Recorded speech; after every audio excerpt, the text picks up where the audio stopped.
Dámy a pánové, dobří lidé, musíme si zcela vážně pohovořit o jednom tématu, které v sobě přemýlám už pár měsíců. Musíme si velmi vážně pohovořit o Mafii definitivní edici.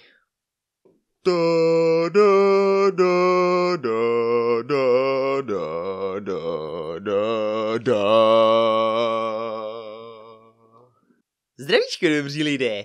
Je to tak, nemusíte se bát, už jsem vás vyděsil, co? O čem se už jste mysleli, že končím s youtuberstvím, že jo? Že už nebudu smradlavý youtubák, že vám nebudu dávat věci na internet, abyste se mi smáli. Ne, nebojte, to vám budu zatím, na to mám energii i občas časovou kapacitu, takže zatím se mě jen tak nezbavíte. Zatím, neříkám, že na furt, ale zatím. Musíme probrat Mafii definitivní edici.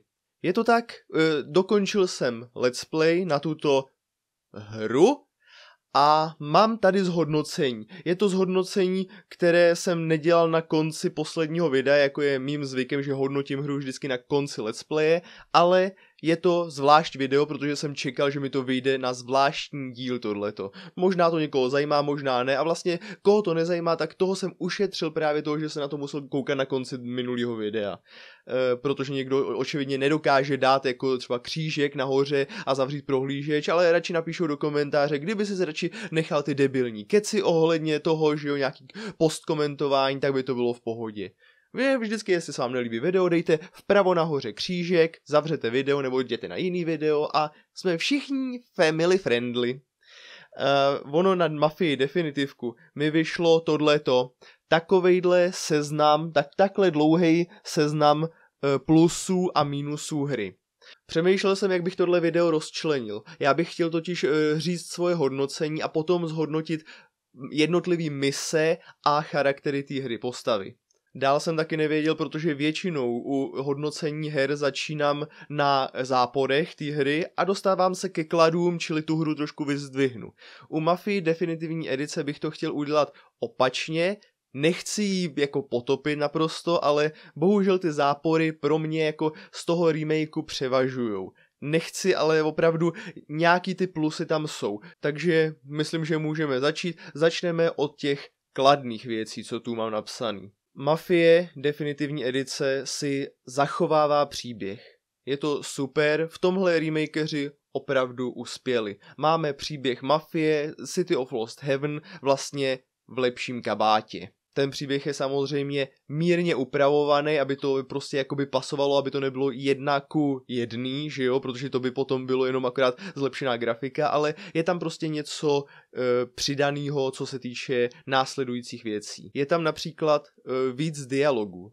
V Mafii definitivní edici je pravda, že vývojáři přidali víc dialogů, je to takový živější, že tam nemáte prostě jako jenom ten briefing, jenom jedno prostě nějaký intro k misi a že jdete na hru a že se vlastně skoro nic neděje, prostě jste jak voják v poli, střílíte, ale máte tam různý rozmluvy, ať už s Paulím během jízdy, nebo se samem, nebo s kýmkoliv jiným a většinou to i vyplní ten čas, kdy někam jedete přes to město, což na jednu stranu mě jako komentujícího hry trošku vadí, na druhou stranu, když to chcete zahrát single, tak jako je to super, že se tam furt něco děje v té hře, takže víc dialogů je rozhodně plusový bod a chválím za tohle.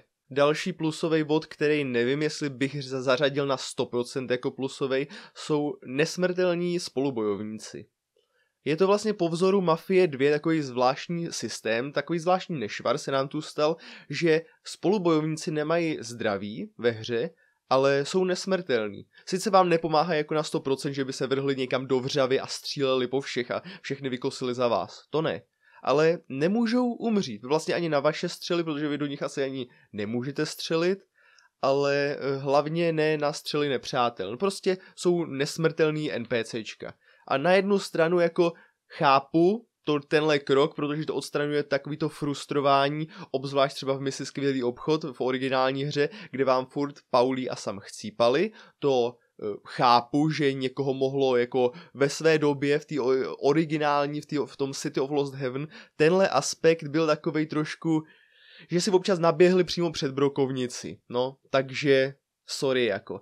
Tady v té hře je to odstraněné, je to vlastně po vzoru Mafie 2, je to spíš klad, ale na druhou stranu to trošku bere jako v tom, taková ta nevyspytatelnost, takový to jako, že se to u toho trošku jako zdravě naštvete, jo, jako prostě, že už tam nemáte, to je Paulí, kam to lezeš, odprásknou tě. Tak tohle to už tam prostě, tohle kouzlo trošku zmizelo, ale kouzlo v uvozovkách je asi lepší, že to tam není.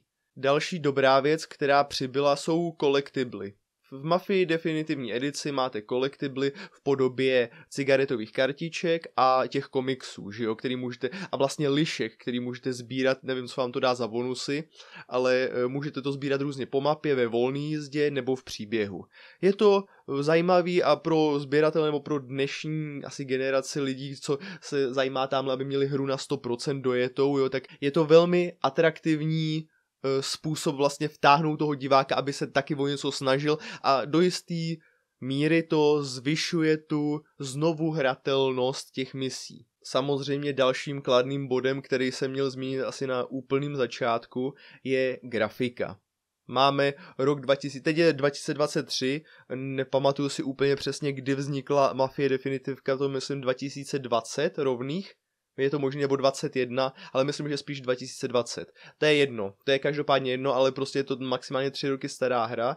Mafie City of Lost Heaven je rok 2001 lomeno rok 2002.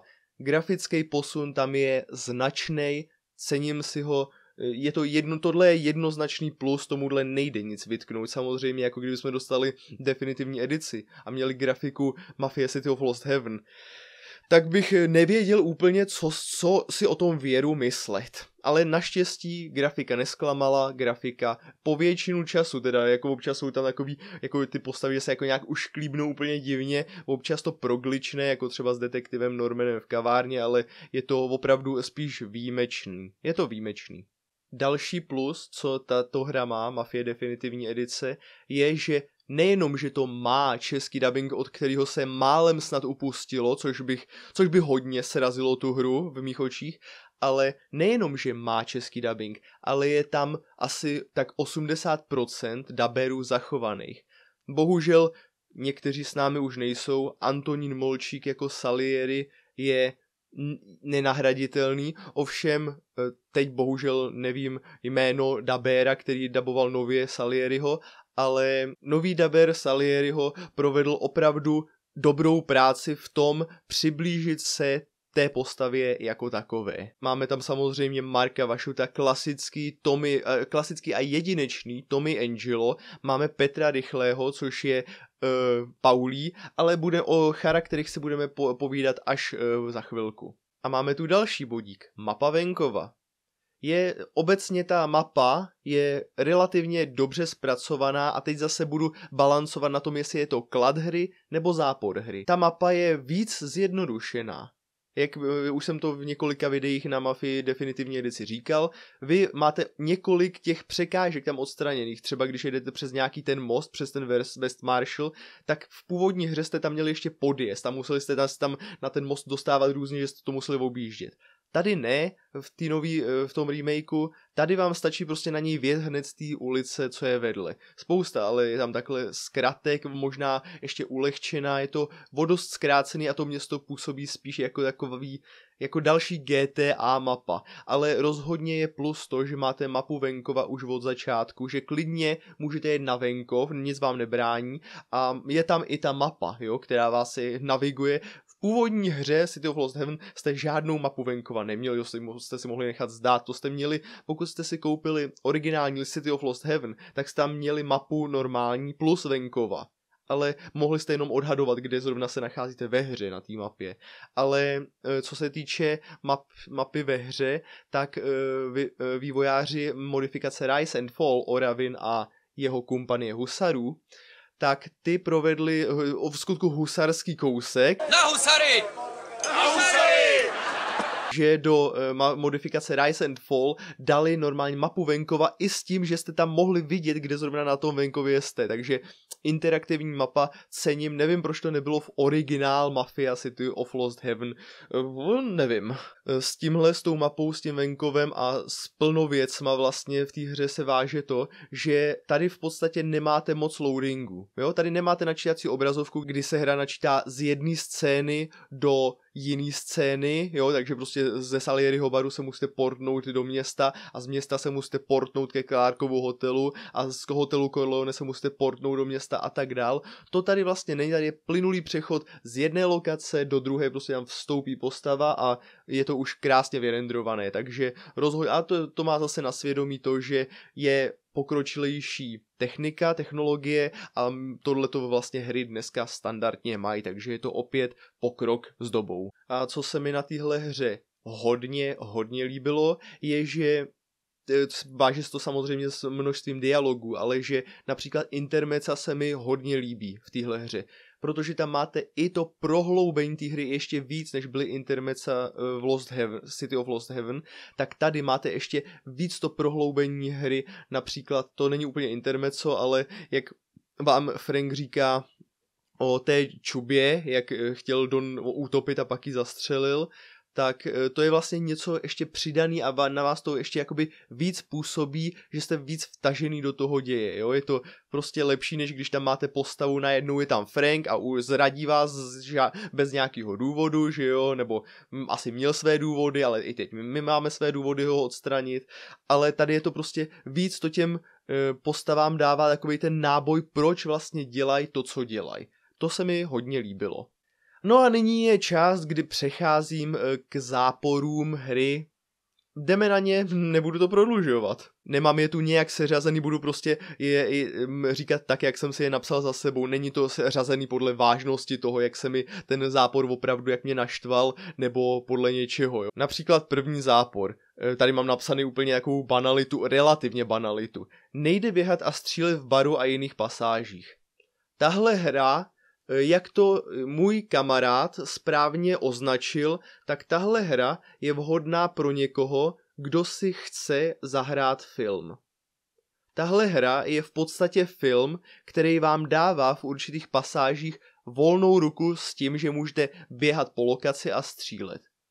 Ovšem, když jste v Salieriho baru nebo v nějakém místě, kde nesmíte dělat paniku, nebo v nějaký naskriptovaný pasáži, kde musíte chodit po věži, ne utíkat, ale chodit, stejně jako v baru nemůžete už udělat rozruch, nemůžete napadnout spolubojovníky a vlastně jste vedený za ručičku a jste tak svázaný v té hře, že nemáte vlastně volnost, to mi na té hře docela vadilo. Asi jo, dneska z dnešního pohledu asi je prostě divný, když byla ta volnost tehdy, že jste mohli v baru někoho obtáhnout a oni po vás začali střílet. Jako proč byste to vlastně dělali? Pak to bylo využívané ve speedrunech, ale to už bych zabíhal jinam, jo? Prostě byla tam ta možnost, že jste mohli někomu natáhnout a oni vás mohli vyštípat z rodiny.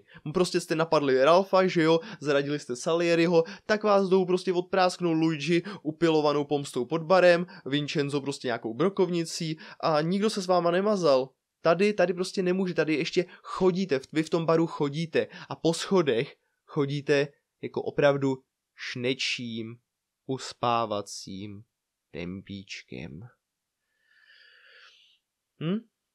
Dalším záporem je, nevím, jak vlastně to bylo, jestli byla první anglická verze, předpokládám, že jo, a potom česká, protože se mi zdá, že hodně anglických vět a takového toho nádechu té angličtiny se dostalo do českého dabingu. Má to tam, jako dialogy jsou fajn, že je jich tam víc, ale občas nechápu nějakou tu synapsi mezi těma dialogama, co říkají ty postavy. Jo, teď tady mám například napsaný to, když poprvé se vidíte s Vincenzem, tak ten říká, Pauli říká, děláme spolu takovou akcičku a Vincenzo, no dobře. Je to skutečně takový zvláštní, jako proč říká zrovna tuhle věc. Nebo další příklad tu mám, a zase je to dobře, další příklad tu mám, ale to je celá ta scéna je divná, prostě Tommy přijde z farmy, že jo, z výletu do přírody, přijde skoprnělej a od krve, že jo, Sára ho obejme a Tommy říká, vem si mě. A Sára. Dobře. Nepochopil jsem úplně tuhle scénu, ani to, jak Sára prostě to řekla úplně jak oživlá mrtvola. Prostě, jasně, Dereku, vezmu si tě. Dobře. Prostě když, jako já chápu Tommyho, že prostě v tu chvíli byla scéna, kdy se bál o život, nebo prostě jako, že byl napumpovaný ještě adrenalinem a prostě myslel, že každou chvíli umře, takže prostě řekl jako první věc asi, co ho napadla, jako co by mohl udělat v životě nějak dobře, ale Sára to podala prostě jako, OK, tak si tě teda vezmu, no. To jo, no. Další zápor, který tu mám, a to je na mým místě záporů, je tenhle zápor jako prostřelený stropem. Mise pro Lucase Bertoneho. Nic takového v Mafii definitivní edici není. Mise, ty vole, to, nad čím jsme jako malí strávili prostě mise pro Lucase Bertoneho bych řekl, že jsou oproti misím z příběhu, takže tyhle jsou tak možná 35-40%, jakože se rádi k němu vrátíte, k tomu Lucasovi a prostě oddychovka, tady jste měli se zabít Franka, ale ty prostě mise pro Lucase, ha. Tady budete marně čekat, že vám Lucas Bertone zadá misi. Poprvé uvidíte Lucase v misi Fairplay a naposled ho uvidíte na konci mise Fairplay. A už nikdy ho neuvidíte v žádný ukázce. Nevím, jestli to opravdu bylo takhle, prostě jestli vydavatelé prostě zasáhli, že tam nemůže být tolik kontentu, nebo že proč je to takhle osekaný ta Mafie, nevím. Jako to jsem myslel, že když udělají remake, takže mise od Lucase tam jako jednoznačně zůstanou. Já něco řeknu, co už jsem říkal do videa, jako, nebo co je takový všeobecný fakt. Když bych dělal remake, tak se snažím vzít to, co bylo na té původní hře dobře a přidat něco navíc. Klady jsme si řekli té hry. Ale oni přidali něco dobře, ale potom hrozně moc věcí udělali špatně a ubrali content. Nevím, proč to takhle vlastně je.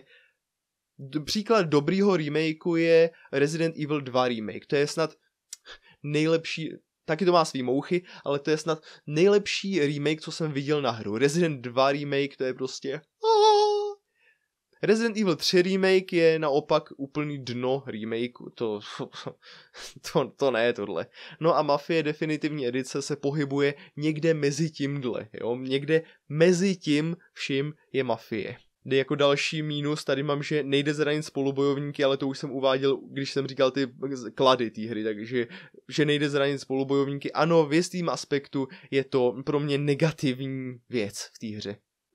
Tady vlastně neexistuje extrémní jízda, máte volnou jízdu oproti City of Lost Heaven a já teď budu jako mluvit jenom z patra, protože nehrál jsem jí tolik, takže nevím, co v té volné jízdě všechno je. Máte tam nějaký úkoly z extrémní jízdy, myslím z jedničky a nějaký možná úkol přidaný, ale těch úkolů je plácnu z hlavy asi 10 nebo 11 oproti nějakým 20 úkolům jako z původní hry. Dál tu můžete sbírat ty cigaretové kartičky a komiksy, což není moc velký tahák zase pro mě. A nevím ani, jestli tu máte jako mafiány, který můžete střílet, který prostě jezdí po městě. To nevím, o extrémní jízdě jsem, jakoby té volné jízdě jsem se tolik nevěnoval, takže nemůžu o ní tvrdit, jakože by to byl jako nějaký tahák, ale možná si ji někdy dám offscreen. Říkal jsem, že ji nebudu hrát do videí, ale offscreen si ji možná zkusím udělat ty úkoly. Jo, pak tu můžete taky hledat ty auta od Lucase Bertoneho, co jsou na pohlednicích. No to je geniální náhražka za Lucase Bertoneho. Děkujeme ještě jednou, pánové vývojáři. Brumbálovský potlesk, opravdu. No samozřejmě, pokud jste sledovali moje videa, tak budete vědět, co bylo jedním z mých nejhorších nočních můr, když jsem tuhle hru hrál. Inputy. Dobří lidé, vy v téhle hře máte inputy tak, že skončí ukázka, potom máčknete teprve klávesu, že se chcete rozjet a možná se rozjedete. V původní hře jste prostě drželi dvojitý V, třeba pokud jste to byla klávesa dopředu, přeskočila jste ukázku nebo skončila ukázka a vy jste šli dopředu. Tady držíte klávesu, skončí ukázka a nic se neděje. Mnohdy může skončit ukázka, pak zmáčknete klávesu a furt se nic neděje. Je nějaký ještě delay po ty ukázce, kdy opravdu inputy budou reagovat na vaši hru. To je otřesný. Mise Uprchlík byla fakt suprová. Když jsem utíkal před Dynem a Luem a hodil mě to do hry, já jsem držel dvojitý V a to mi stál, upravoval si rameno, že jo, nahazoval si ho zpátky a já jsem prostě koukal, jak tam do mě střílí, než jsem se rozběh. Kdyby to byla klasická obtížnost, tak už jsem mrtvej. Inputy jsou hodně velká slabina v téhle hře. Dál jako další mínus jsou pády a bugy v téhle hře. Jako jeden příklad za všechny, když jsme jeli za Sergem Morelem do přístavu, tak on si úplně kliďánko ještě udělal jedno kolečko po městě, než do toho přístavu skutečně zajel. Nevím, co to způsobilo. Člověk by si myslel, že takováhle hra bude skoro bez bugů, ale podle mě to je zase daný tím, jak je ta hra osekaná a prostě nebylo ani čas moc to beta testovat. Další věc, co mě naštvala, že jsem na plno misí nemohl jet na motorce. Protože když jsem tam jel na motorce, tak spadla hra, anebo to prostě zaseklo, že se nic nedělo vůbec. Například, když jsem jel na Franka v Omertě, když jsem jel na motorce, jakoby na to jeho místo, kde ho schovávali. Tam prostě zacouval s motorkou automaticky a nic se nedělo. Nejeli prostě, neaktivovali se. Nevím, ta motorka je nějaká prokletá v té Mafii. Samozřejmě další klasický bug v Mafii je ragdoll. Když někoho tady sejmete, tak on má animaci pádu, nějak spadne, ale může se normálně ve vzduchu, normálně se zasekne. Například, jak jsme byli v kostele a přehodili jsme tam týpka, ne, tak on se prostě zasekne o tu lavici. Nebo například, když jsme házeli týpka na parníku, že jo, to jsem myslím hrál i offscreen, tak jsem ho normálně vzal, když jsem ho zmlátil, tak jsem ho vzal na záda, hodil jsem ho do lopatek parníku a on prostě a zasek se. A nic dál, prostě čau, ahoj, takhle budu prostě skamenělej na věčnost.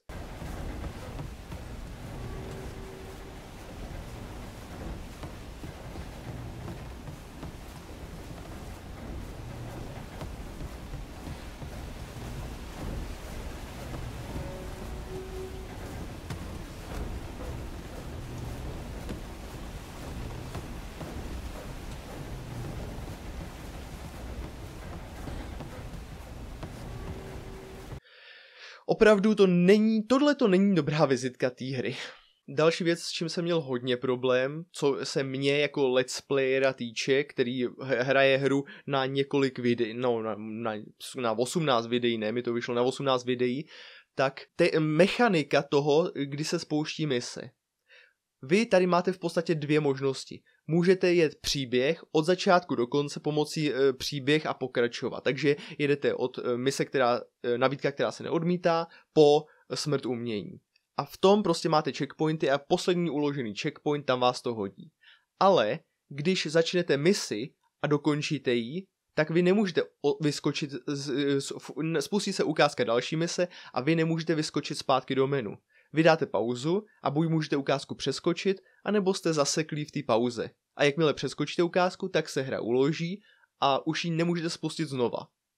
Nebo je další, ale musíte potom takhle jet tu hru od začátku do konce, takže já skončím třeba misi Dobrou chuť a spustí se mise Všechno nejlepší a já musím ještě koukat na ten filmeček úvodní Všechno nejlepší, pokud ho chci mít na videu. A druhý způsob, co jsem zkoušel, tak můžete si vybrat mise. Jo, to si můžete vybrat, ale po ukončení mise se vám ta hra neuloží. Ta hra, pokud jedete tu misi, tak vám nedělá checkpointy. Prostě pokud odejdete ze hry nebo vám hra spadne, což se mi stalo několikrát, tak prostě musíte dělat buď tu celou misi znovu, anebo musíte se tam dohrát v tom příběhu. Nevím, proč je to takhle nastavený, vůbec netuším, je to opravdu let's player no friendly tato hra. Člověk by si prostě řekl, hele, tak udělám prostě na počet videí, tolik udělám, nebo na počet misí udělám počet videí, jo, takže bych měl nabídka, která se neodmítá, uprchlík, Molotov party a tak dál. Takhle musíte udělat prostě tu jednu misi a ještě intro další mise. anebo riskovat, že vám spadne hra a musíte dát i opakovat kapitolu. Tak jo, děkujeme. Tyjo, už skoro 30 minut natáčím, OK, no tak to bude delší video, to jsem nečekal, že to bude až takhle dlouhý. Nyní bych se chtěl podívat na jednotlivé postavy a až uděláme postavy, tak bych se chtěl podívat ještě na jednotlivý mise, jenom tak stručně shrnout, co bylo jinak oproti City of Lost Heaven, co bylo líp, co bylo hůř. Tak, co se týče postav, vezmeme si to nějak po pořadě. Tommy Angelo. Tak tady nemáme moc o čem se bavit. Tommy je vlastně furt Thomas Angelo, jak ho známe z původní hry. Vidíme mu do hlavy, víme, co se tam odehrává. Ty myšlenky jsou občas hlubší, ale Vašud se mi zdá, že tady občas jakoby přehrává tu jeho personu, protože třeba jako Smetánka je úplně super. Budu řídit. Proč? Protože já jsem tady řidič. Dobře. Jenom než přejdu do ostatních postav, tak bych jenom rád zdůraznil ještě jednou ten point, že se mi zdá, že tady v té hře se mi zdají úplně všechny postavy dost nesympatický. Jako nejsympatičtější se mi tam asi snad zdá detektiv Norman a nevím, jako nedokážu si vybrat tady. Z původní hry si můžete říct jako třeba Vincenzo, jako to je dobrý týpek, jo, nebo Ralph je koktavej, ale v pohodě, Lucas Berton je naprosto v pohodě týpek, ale tady už si to tak říct nemůžete. Tady v té hře mi připadá, že je každý nabroušený, jenom prostě vám vrazit kudlu do žeber, prostě ať je to nepřítel nebo spolubojovník, tam kdy prostě i Sára je jako úplně na facku, jako opravdu. Aby jsme se dostali k dalšímu, tak Paulí svojí personou je skoro stejný, podle mě Paulí jako v původní hře byl dělaný hlavně na vzor Joea Pesciho z Goodfellas, že byl takový cholerický, ale ne za stolik jako Joe Pesci v Goodfellas, ale že tam prostě to bylo, já se to rád postarám, pane, vlastnoručně těm hovadům rozstřím prdel na sedačky. Tady se mi zdá jako oproti ostatním postavám docela jako srovnatelný s ostatníma postavama, ale hlavně proč mu dali tenhle vzhled? Proč? Já nevím, proč vypadá Paulí takhle, proč? Prostě labužnický žabák. Jak dělá kráva dělá bů, slepice dělá kvák, jak dělá pták. Prostě ty držka, nevím, dabuje ho pořád Petr Rychlý, takže aspoň tak. Sam bude kapitola sama pro sebe, toho řeknu na úplným konci, protože se na něm se doslova vybiju. Don Salieri. Jaká to byla postava v minulé hře? Ano, souhlasím s tím, že originální hra City of Lost Heaven byla taková hodně idealizovaná, hodně romantizovaná a ne, že takhle to opravdu mezi mafiánama nechodilo. Ovšem, tady ta verze Salieriho, vlastně i Franka, jsou absolutně nasraný typy. Fakt, jako Frank, když řekne, máš štěstí, že mám dnes dobrý den, Tommy Angelo. Místo, aby vám Frank, třeba ne úplně přátelsky, ale místo, aby vám řekl, takhle si u nás nezasloužíš důvěru, Tomasi Angelo, radši běž splnit, co jsme ti zadali. Ne, tak on prostě řekne, buď rád, že mám dneska dobrý den, Tommy Angelo, jak kdyby mě prostě chtěl vykostit. Každou chvilkou mám pocit, jako že když tam na někoho kouknu, takže mě prostě chce bodnout. Luigi, tady je taková spíš blend postava, než jak ho známe, to byl taky takový jakoby hodně kamarádský, když se s váma poznal, tak jako vám moc nevěřil, ale pak byl hodně žoviální, kamarádský, nemám proti němu jako nic ani v téhle hře, nenadchnul mě, ani mě nějak neurazil. Tlustej Biff tu dostal trošku víc prostoru, dostali jsme se i k němu domů, ale jako jinak jako postava je to taky takový, prostě to byl nějaký překupník s informacema jako v původní hře. Vincenzo. Donův expert na zbraně. Vincenzo mi říká, jsem jenom pro Dona a Franka. Pro tebe vinný. Samozřejmě, jako každá snad postava v téhle hře, i Vincenzo je prostě skoro permanentně nasranej a máte z něj strach i vy, jako že je váš spolubojovník. Ne jako že by naháněl strach jako těm proti kterým jste nepřátelům, ale ne, prostě z něho máte strach, i když si jdete jenom jako prohlídnout jeho barák a on prostě i jak to říká, ne úplně podezřele.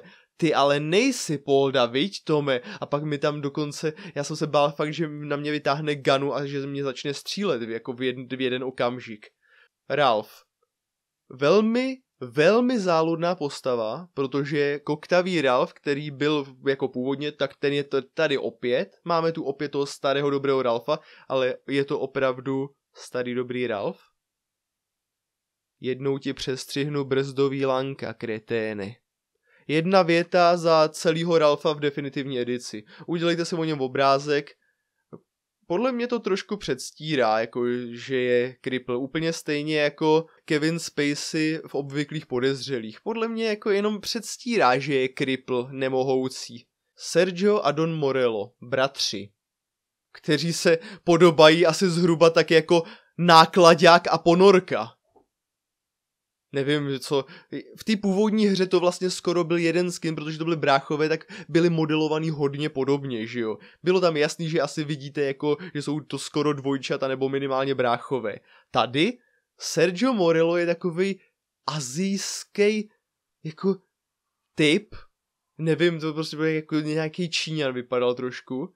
A Don Morello, hlavní Marco Morello, nevím, proč se jmenuje Marco a ne Marco, ale to je vedlejší.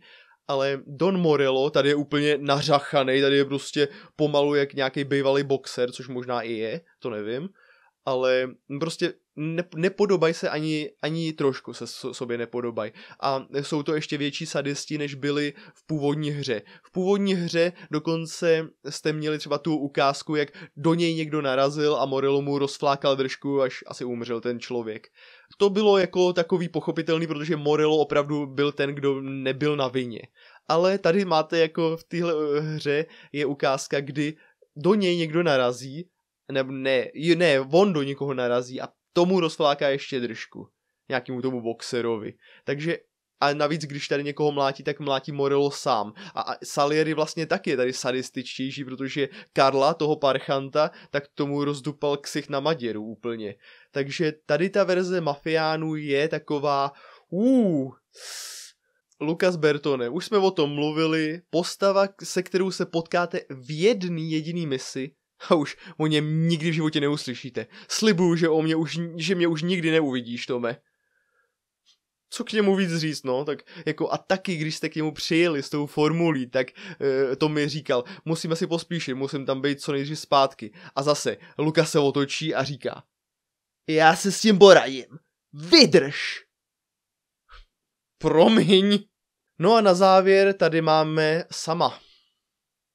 Sam je vykreslený jako naprostý psychopat, bezpáteřní krysa a jsem rád, že na konci definitivky skončil tak, jak skončil.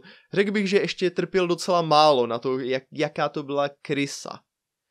Když si to shrneme, tak vy jste mu několikrát, asi 3krát zachránili život minimálně v běžné rutině, potom na farmě ve výletu do přírody, potom jste pro něj udělali to, že jste zachránili pro něj, ještě vám říkal, jestli byste pro něj nezachránili Michelle, že je to fajn buchta, dal vám ještě prachy, aby zmizela z města, tak jste si o něm celou dobu mysleli, jste si říkali, ty vole, Sam, ten nás určitě nezradí, to je v pohodě týpek. Ne, zradil nás zase, ale tady bych chtěl rozvinout jenom to, nejde o to, že nás zradil. Pokud vezmeme Sama z původní hry The City of Lost Heaven, tak tam to nemůžeme brát jako, že zradil nás, ale jako, že nezradil Salieriho.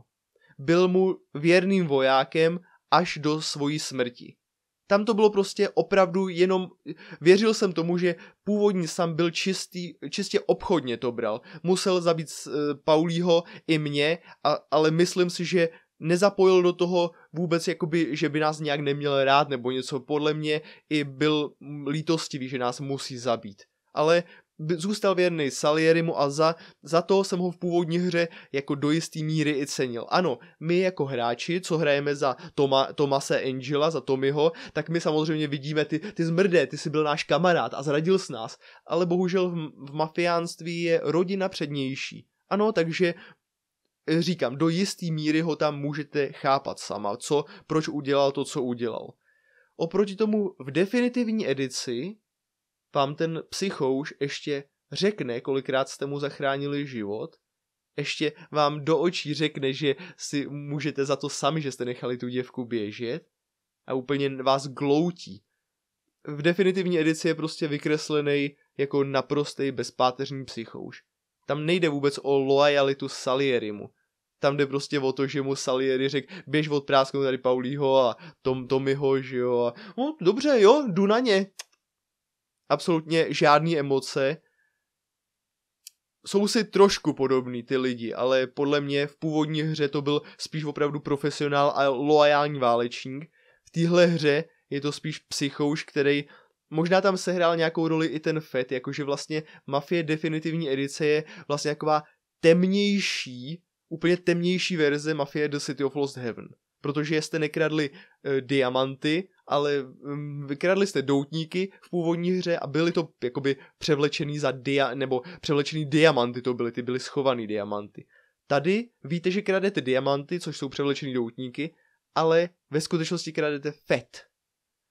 Takže asi chtěli vývojáři udělat takový plot twist, že tahle verze, tohle univerzum Mafie remakeu je temnější strana, protože všichni jsou tu nasraný, jsou tu temnější scény, se mi zdá, je to hlubší, ale je to prostě vodost temnější.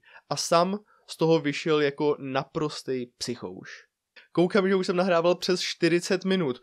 No, tak to bude velmi dlouhý speciál tohleto, musím říct skutku. Teď ještě poslední věc, než totálně a definitivně zhodnotím celou hru, je, že si řekneme nějak stručně o misích v téhle hře. Nějak si je trošku zrekapitulujeme a porovnáme, co bylo třeba lepší v City of Lost Heaven a co bylo lepší tady. Nabídka, která se neodmítá. Mise, kde vás hodí do vody a vy se máte naučit plavat.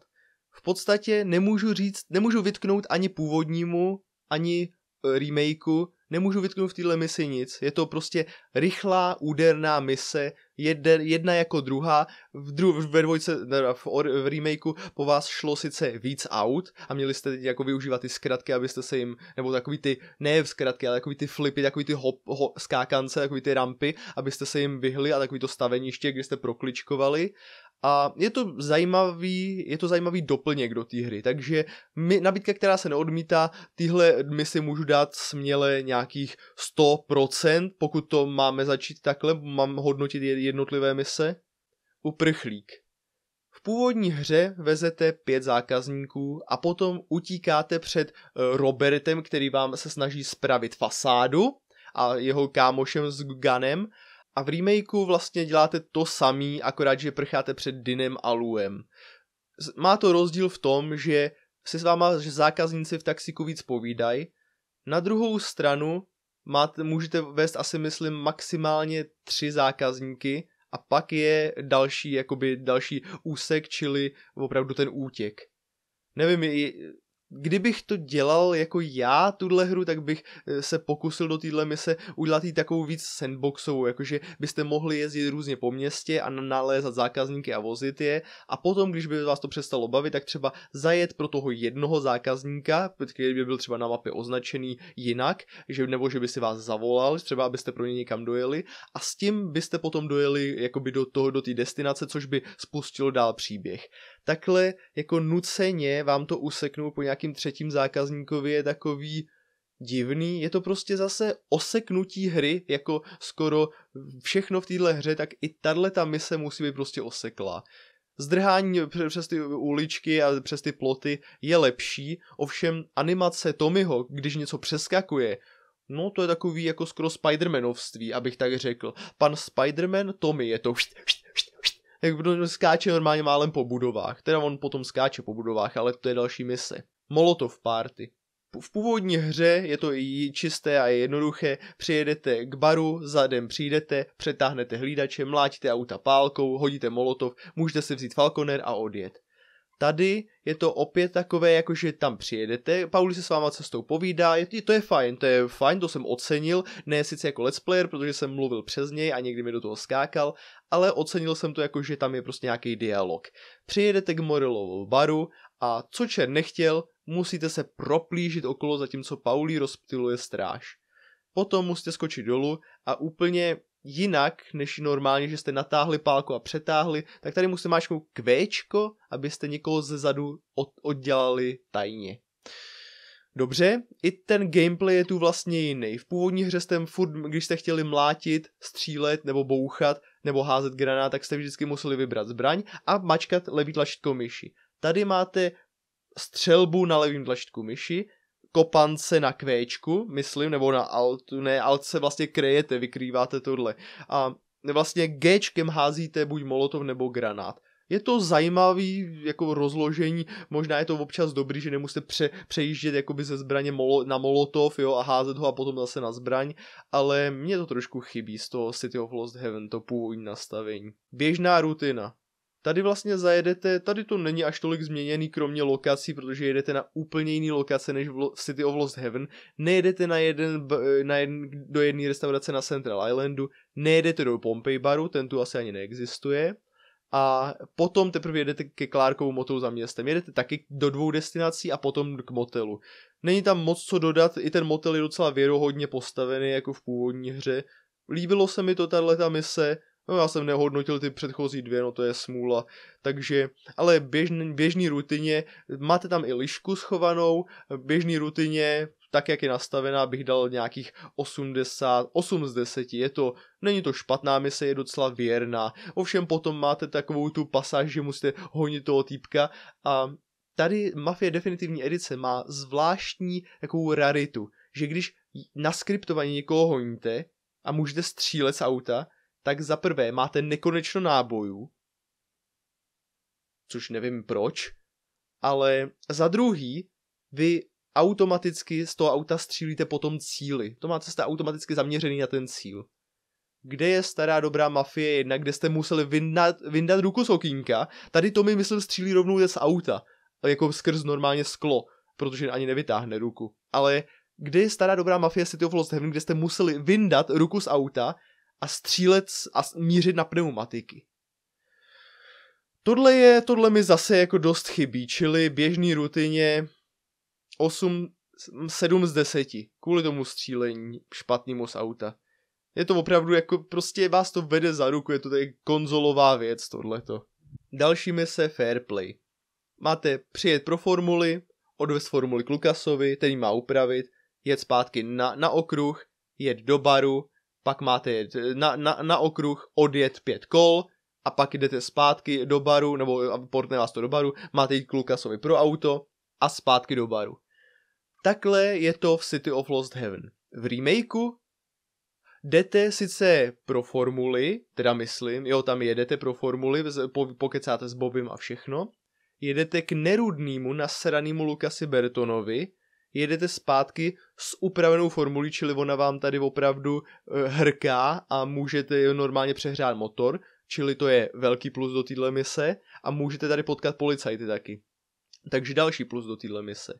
No a potom, když to tam přivezete zpátky na ten okruh tu formuli, tak je střih, už se nevracíte do baru a potom máte jenom, myslím, ukázku, kde rovnou závodíte. Závod je ne na 5, ale na 3 kola pouhý, což jako pro někoho asi uvítání, ono vlastně i pro mě je tohle plus, protože je ten závod na 5 kol, tak to bylo takový na střelu do hlavy, obzvlášť když jste to nedávali. Takže závod je na 3 kola, což je možná lepší. A co je potom vlastně? Jo, procházíte se potom, jakoby po závodě se procházíte tam potom mole nebo po těma uličkama, slavíte, můžete oslovit lidi, což v původním nebylo, to se vás to portlo rovnou domů a jeli jste za Lukasem, tak tady nejedete za Lukasem, ale vezete ožralýho Paulího domů. A můžete ho teda jako zavést k tomu Blue Tropics, že jo, jako jsem to udělal já. Není to špatná mise, nemám jí moc co vytknout, ale na něco jsem předtím asi přišel, ale jako většinou hned ty v uvozovkách závady, které objevím v těch misích, říkám přímo do videí, takže jestli tady něco vynechám, tak se omlouvám a musíte si kouknout rovnou na to video. Je to většinou lepší. Takže misi Fair Play já dávám, říkám, neurazilo mě to, můžu tomu dát, myslím, 8 z 10, Fair Play je taková, bohužel Luka se už nikdy po tomhle neuvidíme, ale nejdem si potom pro auto po téhle misi, takže je to taková jako mise, no dobře, no, ale neurazila mě, 8 z 10. Mise Sára. V původní hře mladíčká Linda Rybová nadabovala Sáru, Luigiho dceru, nesmělou, měli jsme ji doprovodit domů. Byla to taková ta doba, kdy ženy byly despacito, jsem smělá úplně. No tak v definitivní edici je Sára takový jako trošku psychouš, takový satan malinko, hodně drzá je, musím říct, jako já bejt Tomem, tak s ní jako nevydržím, to buď jí, nebo sobě bych prostřelil hlavu, kdybych s ní měl být v manželství, to jako říkám. Nemyslete si o mě nic špatného, dobří lidé. Nejsem sexista, nevadí mi, jakoby kdyby byla trošku umírněná, tak mi to nevadí, ale ta byla držkatá víc než jakákoliv, víc než Paulí, víc než Sam, víc než kdokoliv, ta mě opravdu Sára tady lezla na nervy. Ne, že bych neměl rád ženy, ale Sára v definitivce to je... prostě je to saň. Radši si zvykej. Co jsme měli udělat v původní hře? Dojet za Biffem, zjistit, kde se chuligáni schovávají a jet do jednoho motorestu, do autoopravny, že jo, a tam je vymlátit pěkně pěstma, chuligány. Tady děláme něco podobného, až na to, že to je asi tak 10 000krát akčnější. Jdeme za Biffem do jeho haciendy, že jo, kde má prostě nabrnknutou nějakou asijskou paní. No a potom procházíme jeho barákem dál do uliček, kecáme s Paulím a jdeme jako... Už vy tam ani nemusíte nikoho mlátit, ne? No možná jo, jako 2 týpky asi musíte mlátit, ale pak normálně je to, jak kdyby to režíroval Michael Bay, střelíte do červených sudů a celá mapa letí do povětří, jo? Tam prostě všechny vykylíte takhle, ačkoliv vlastně ne, já jsem to udělal a všichni za těma sudama přežili, jak jste viděli sami možná ve videu, takže lol, jolo. No a potom samozřejmě musíte pronásledovat chuligány, že jo, v autě jménem Ponorka skoro, který plave, to je normálně plachetnice, která plave a no jen tak si brousí těma zavodněnýma ulicema. No a nemáte tu víc misí, nebo víc způsobů, jak to ukončit, tu misi, takže je to prostě dopadne tak, že vždycky musí naskriptovaně jet a někde se oni vybourají na furt stejným místě, vy tam přijedete a je ukázka. Není žádná ukázka jako předem, jako bylo v původní, že jste je mohli ještě, když jste je hodně dojížděli, tak byla taková ta akčnější ukázka, jak se někde vysekali. Ne, tady je to jenom jeden směr.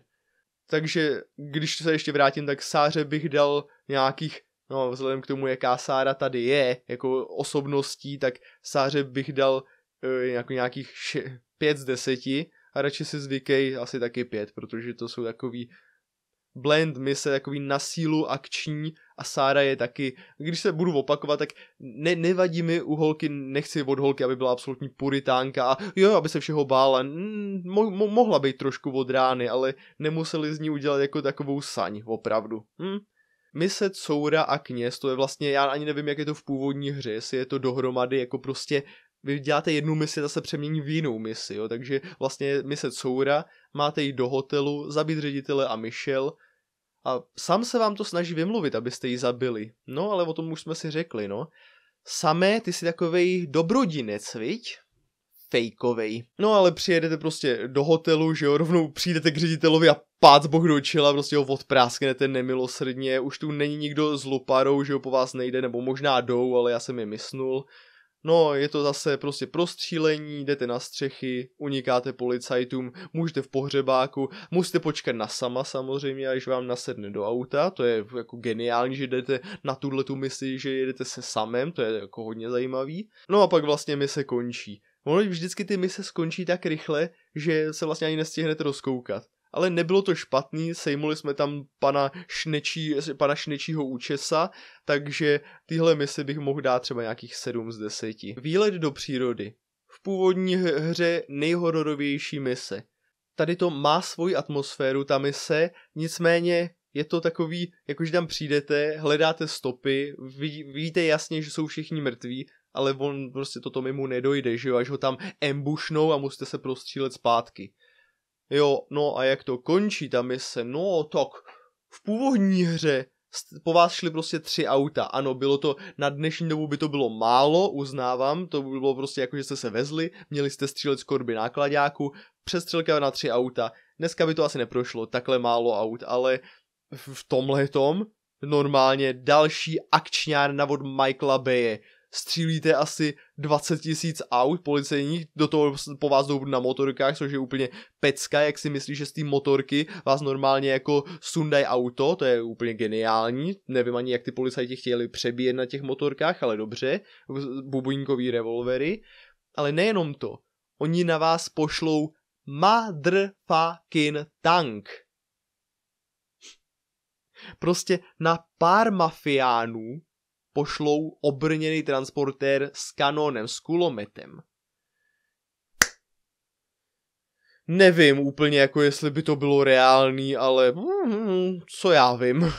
Takže výletu do přírody bych dal 6 z 10 jenom proto, jak divně to končí, tato mise. Mise Omerta. V původní hře jste měli najít několik kontaktů, který by vám řekli, kde se schovává Frank. Zajeli jste k němu do hnízda, měli jste pronásledovat auto, ale mohli jste se klidně vychýlit a jet rovnou na letiště. To už známe i ze speedrunu. Na letišti vás čekal tuhej odpor. Tady je to vyřešený tak, že můžete celou misi prosníkovat, jako jsem to udělal já. Takže máte tu na výběr vlastně být takový skrytý pán hitman. Nebo se můžete prostřílet, ale nevím, mně připadá ty přestřelky tady jako neikonický, jakože si je nezapamatujete. Nejsou zapamatovatelný, zapamatování hodný, jakože prostě další mise, prostřílim se a hotovo a jsem u Franka v hangáru.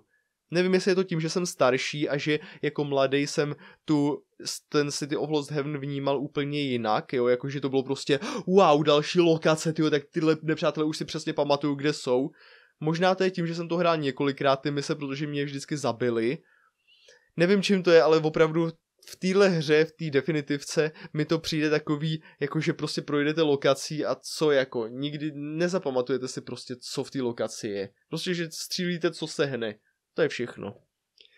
Ano, a Omerta, no a potom, když prostřílíte letiště, uděláte milosrdný skutek, tak vás to portne z letiště, místo abyste tam jeli přes město, tak vás to portne z letiště přímo k té bance, můžete vstoupit do banky, teda to je plus, ale potom, až vyzvednete účetní knihy, tak vás to prostě portne na konec mise.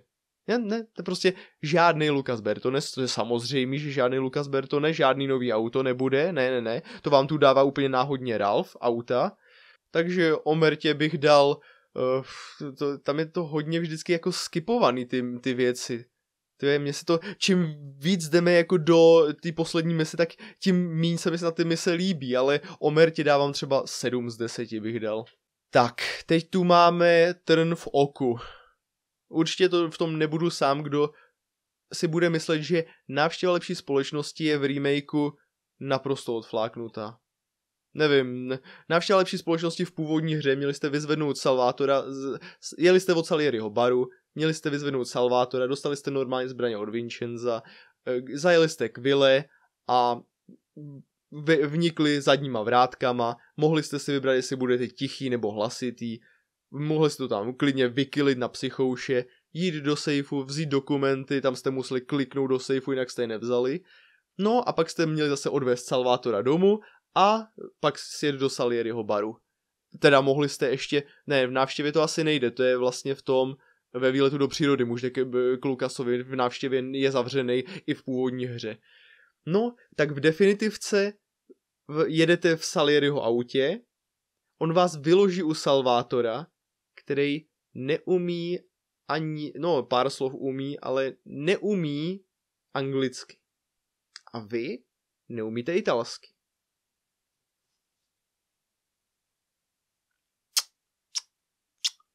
Nevím, koho to napadlo jako udělat tenhle ten divnej plot twist v té hře, v této misi, ale Návštěva lepší společnosti je opravdu, že musíte vlízt potají do bludiště s někým, kdo vám nerozumí a vy jemu.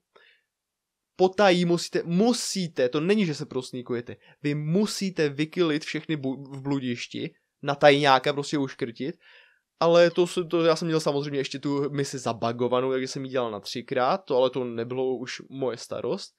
A pak jako vykrádačka od Pata a Mata, burger podle Pata a Mata, se vlámete do sejfu a začne zvonit alarm. Takže stejně všechny musíte střílet.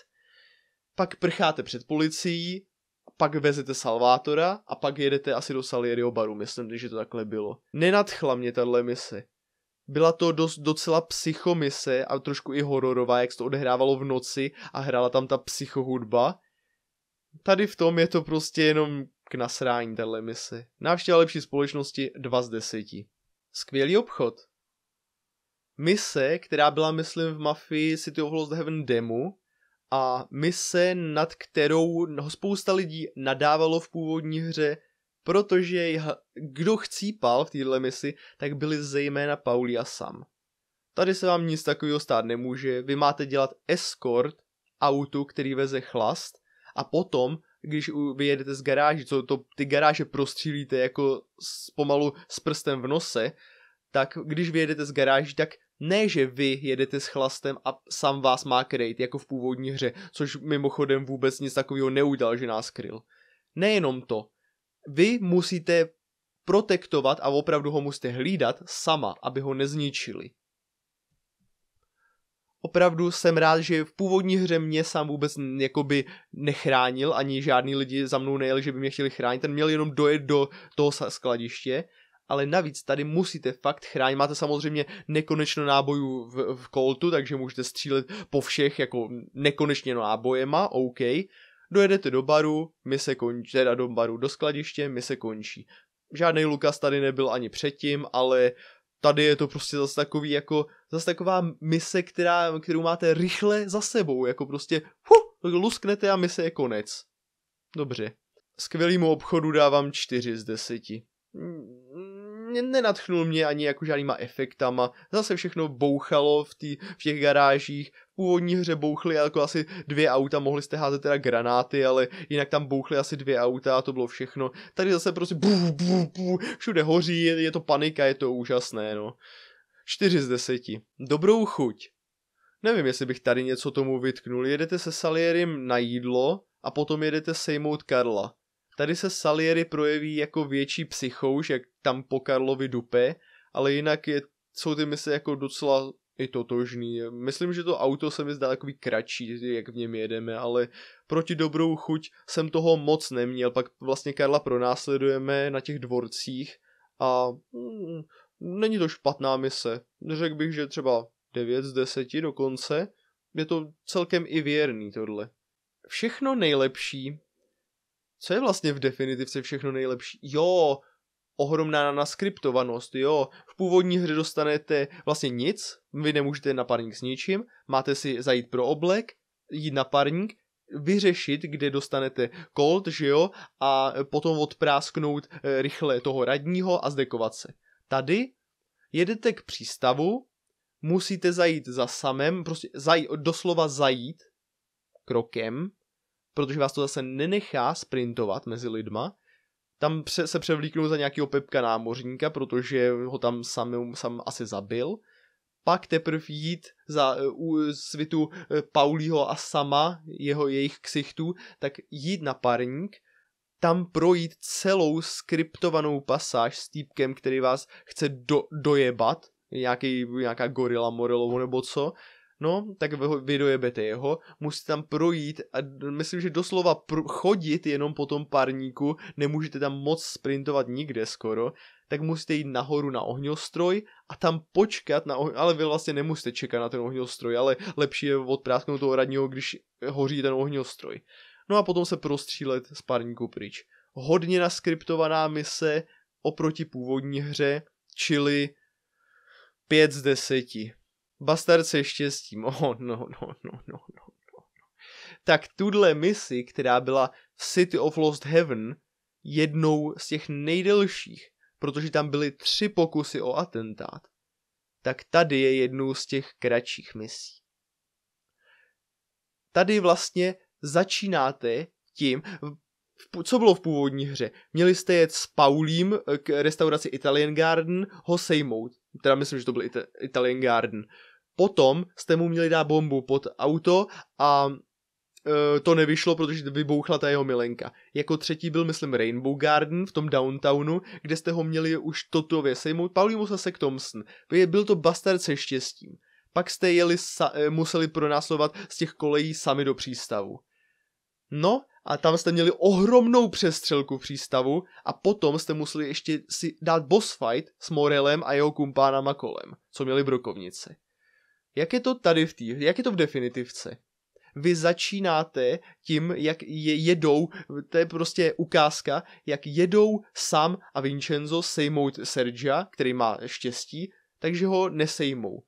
Potom, to je v ukázce tohle.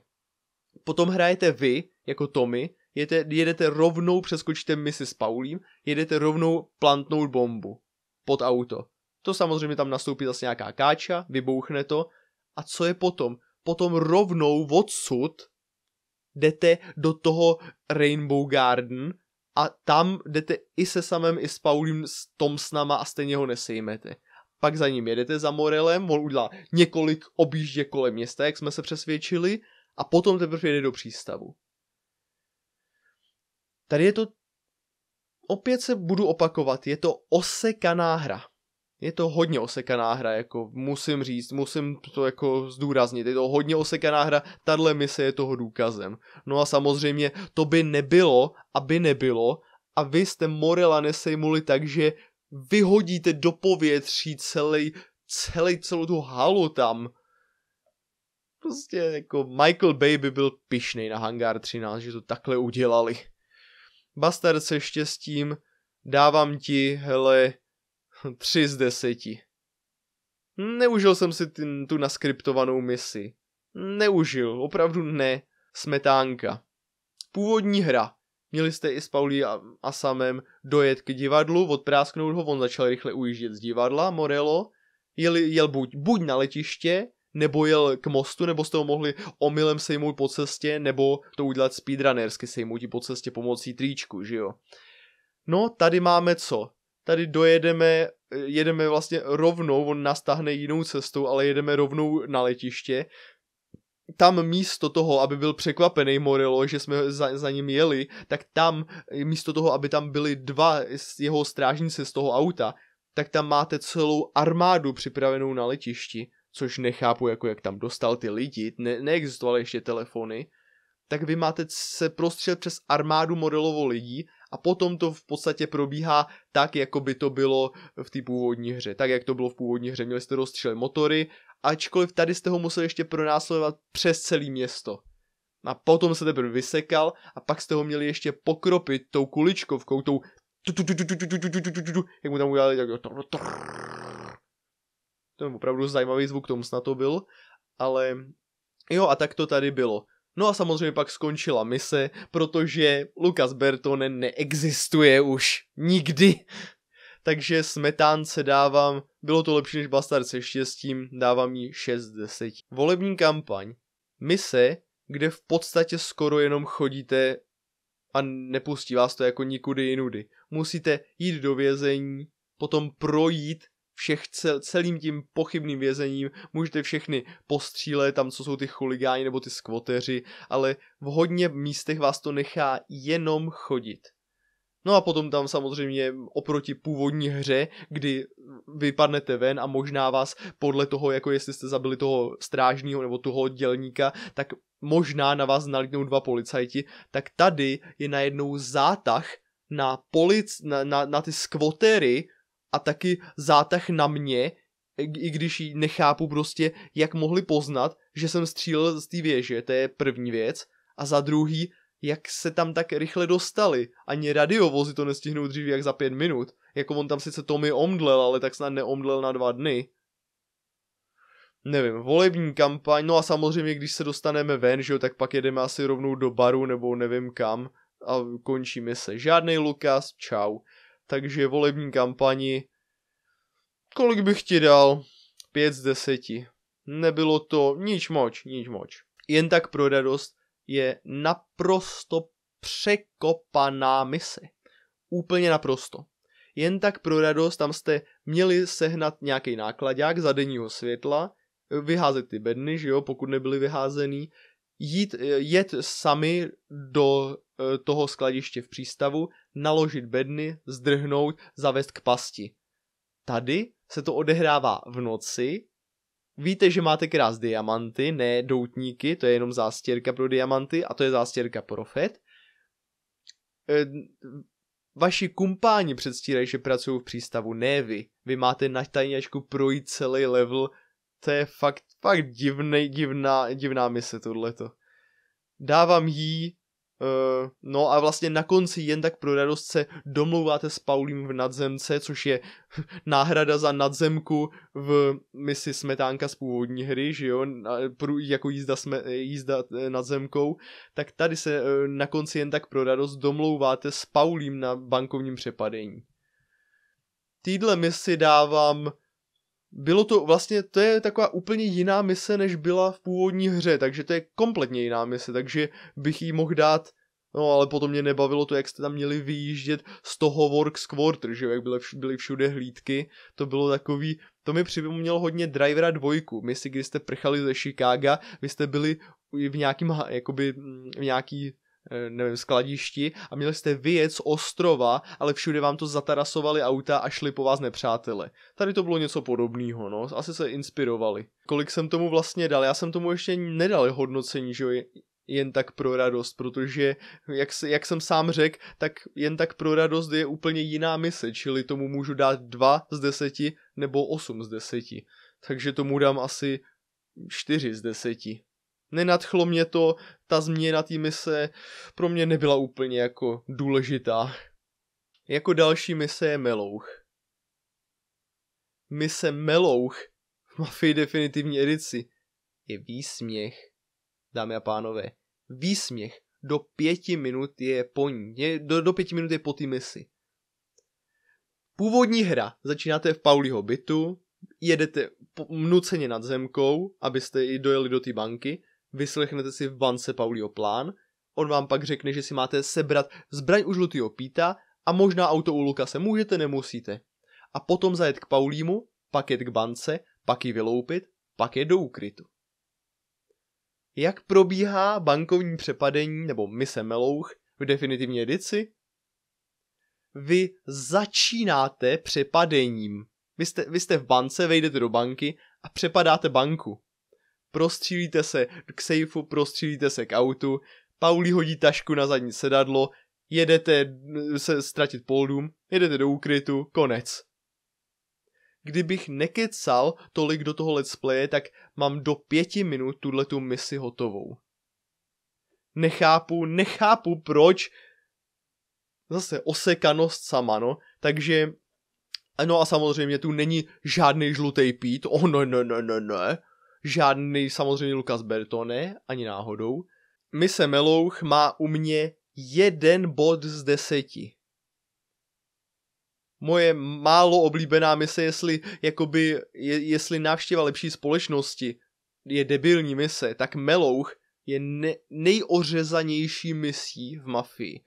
Fakt, jako to, i Bastard se štěstím byl delší než Melouch. Melouch v původní hře je to minimálně, i když děláte let's play speedrun, tak tuhle misi máte tak za 15 minimálně, to je úplný minimum, za kdy to stihnete, tak je 15 minut. Možná nějakých 20, nevím, teď z hlavy. Tady to do 5 minut máte z krku. A mise Smrt umění je taková docela věrná kopie, tady akorát vyjíždíte ze svého domu, což to vlastně v původní hře nikdy neděláte, že byste vyjížděli ze svého skutečného domu, tam začínáte buď v Salieriho baru, nebo u Paulího, že jo, nebo ve skladišti, nebo v nějaký takový prdeli, ale tady jedete ze svého baráku k Paulímu, zjistíte, že chcípnul nástřelu do hlavy a pak se samozřejmě všechno jde do sraček, sám se prozradí, jaký je krysák a prostřílíte se muzeem, což není špatný, jako není to nějaký plivnutí na originál jako Melouch, je to prostě prostřílení jinak muzeem a konec hry, jiná ukázka, zabití pomocí Joea a Vita a konec. Smrt umění mě, ne že by mě to nějak nadchlo, ale neurazilo mě to, bylo to docela i věrný originálu, takže Smrt umění bych mohl dát i 8 z 10. 8 z 10 bych mohl dát, bylo tam prostě ten konec, satisfakce, když jsem odpravil sama konečně, že jo, pamatuješ si, jak jsme já, ty a Paulí. Dámy a páni, už za chvilku mi zase dojde baterie v kameře. Já to tu utípnu, zhodnotili jsme si to, vlastně i mise, zhodnotili jsme si to fakt hodně, protože já jsem nahrával předtím 42 minut a tohle má 36 minut. Hochu, to bude snad nejdelší video na mým kanále. Hodnocení Mafie definitivní edice. Tak dámy a pánové, s tím jsem opravdu nepočítal, to jsem opravdu nečekal, já jsem čekal, že to bude třeba na 20 minut až půl hodiny. Lol, jolo, ne. Dámy a páni, pokud mám udělat nějaký celkový shrnutí mého hodnocení Mafie definitivní edice, tak je to rozdělím do 2 skupin. Kdybych nehrál v životě hru Mafie City of Lost Heaven, originál z roku 2001 nebo 2, teď nevím, kdy to přesně vydali, od pana Vávry, tak kdybych nehrál tu českou klasiku, tak Mafie definitivní edice by ode mě dostala 7 z 10. Je to samo o sobě, je to, dejme tomu, dobrá hra. Ale já jsem hrál Mafie The City of Lost Heaven, čili to posuzuju jako remake a co by remake má Mafie definitivní edice u mě, nechci být moc krutej, ale 3 z 10. Co by remake Mafie opravdu zklamala. Aspoň teda mě. Řekli jsme si to. Je zbytečný tady brát nějaký body a říkat to znovu. Takže tady máte moje shrnutí. Můžete mi napsat do komentářů, jestli souhlasíte nebo nesouhlasíte. Proč jo, proč ne. Můžeme o tom vést klidně diskuzi. Ale prozatím se s vámi asi rozloučím a nevím, co bych víc dodal. Já tu hru hodnotím i během těch videí, jak jsem nahrával ten let's play. Takže pokud jsem něco vynechal, tak jsem to určitě předtím řekl do videí. Takže myslím, že jste o nic nepřišli. Pokud jste viděli, tak víte, o čem mluvím. Pokud jste neviděli Mafii definitivní edici ode mě, mám na to celý playlist, je to 18 videí. Koukněte se na to a tady už bych to ukončil, protože už nahrávám předtím 42 minut, potom 38 minut, to už je jako přes hodinu a snad půl nebo kolik. Dobře, už se to blíží docela. No a tady to už je fakt poslední tečka za tímto naším případem. Takže doufám, že se vám tohleto zdlouhavý video líbilo, pokud ne, tak už jste ho dávno vypli, takže je to jedno. Já myslím, že jsem tady už rozehrál jiný hry, třeba Mafii, jsem se vrátil k původní Mafii, takže doufám, že hraju nějaký modifikace, doufám, že jsem konečně rozjel už to Arkham City, v tu dobu, kdy se koukáte na tohle, tak doufám, že mám něco rozjetý. A ano, tady to utnu, pokud se vám líbilo, víte, co máte dělat. Lajčíky, odběry, komenty, abyste neprošvihli nic, dejte odběr, abyste neprošvihli nic z mojí tvorby, koukněte na moji facebookovou stránku, tam vždycky dávám videa, když je dávám na premiéru. Sdílejte mě s kámošema, z družiny, z práce, nebo ze základky, z Gimplu, z domova důchodců, kde můžete, tam mě sdílejte a tady se s vámi loučím, po tolika hodinách usilovného kecání mám dost. Čuzák.